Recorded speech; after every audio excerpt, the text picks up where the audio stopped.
3 പേന 10 രൂപ, 3 പേന 10 രൂപ, 3 പേന 10 രൂപ.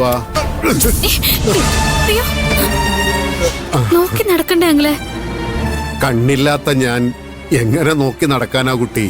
അങ്കിളിന് ഒന്നും കാണാൻ കഴിയില്ലേ? ഇല്ല കുട്ടി, പക്ഷേ മനക്കണ്ണിന് നല്ല കാഴ്ചയുണ്ട്. ആ കണ്ണുകൊണ്ട് കാണേണ്ടതെല്ലാം ഞാൻ കാണുന്നുണ്ട്. മോള് 3 പേന വാങ്ങുവോ? 10 രൂപയുള്ളൂ. പേന കൊണ്ട് എനിക്കൊരു പ്രയോജനം ഇല്ല അങ്കിളെ. എനിക്ക് എഴുതാനൊന്നും ഇല്ല. സ്കൂളിലും കോളേജിലൊക്കെ പോകുന്ന കുട്ടികൾ ഈ പേന വാങ്ങൂ. കാണാൻ ഭംഗിയുള്ള പേനകളല്ലേ വാങ്ങൂ. ആ, പേന കച്ചവടം തുടങ്ങുമ്പോ ഇത് തന്നെയാ എല്ലാവരും എന്നോട് പറഞ്ഞത്. നല്ല നല്ല പേനകൾ കടകളിൽ ധാരാളം കിട്ടുമ്പോ ഇതുപോലുള്ള പേനകള് ആരെങ്കിലും വാങ്ങുമെന്ന്. അന്ന് ഞാൻ ഈ പണി ഉപേക്ഷിച്ചിരുന്നെങ്കിൽ പട്ടിണി കിടന്ന് ഞാൻ ചത്തിട്ടുണ്ടാവുമായിരുന്നു. പക്ഷേ കുട്ടിക്ക് അറിയോ, ഈ ബസ് സ്റ്റാൻഡിൽ തന്നെ ഞാൻ 4 പേരെ ജോലിക്ക് നിർത്തിയിട്ടുണ്ട്.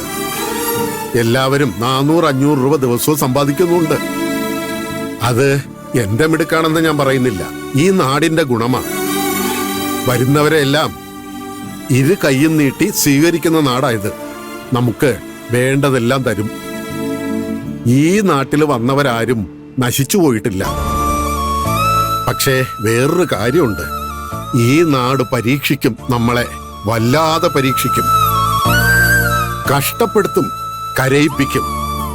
അതിലൊന്നും തോറ്റുപോകാതെ ഇവിടെ തന്നെ പിടിച്ചു നിന്ന ഒരുപാട് സൗഭാഗ്യങ്ങൾ തലയിൽ വെച്ച് തരും ഈ നാട്. കാൽക്കാശിന് ഗതിയില്ലാത്ത ഈ കണ്ണുപൊട്ടനെ 4 പേർക്ക് ജോലി കൊടുക്കുന്ന മുതലാളിയാക്കി മാറ്റിയില്ലേ? അതാ ഈ നാടിന്റെ കഴിവ്. നീ ആരാ, എവിടെന്നാ, നിന്റെ പ്രായം എന്താണെന്നൊന്നും എനിക്കറിയില്ല.